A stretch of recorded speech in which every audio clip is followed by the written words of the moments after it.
সাদা কালো জামাটা খুঁজছো নাকি? ওটা আলমারির বাঁ দিকে আছে। পুরো আলমারিটা ঘেটে দিয়ে চলে আসো না।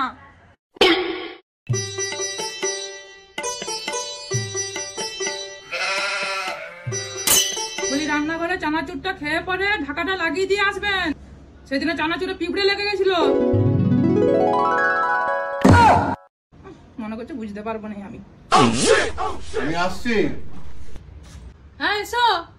হ্যাঁ বলি ডানা মিলে উড়ে যাবে নাকি? হ্যাঁ গাড়ির চাবিটা কে নিবে? সেটা তো নিশ্চয়ই নিতে ভুলে গেছো বোধহয়। তুমি না থাকলে যে কি হতো। কালকে অফিসে থেকে আসার পরে চাবিটা কোথায় রেখেছিলাম বলো তো একটু। মানে একই জিনিস কি করে মানুষ প্রত্যেক দিন ভুলে যায়, আমার বাপু মাথায় আসে না।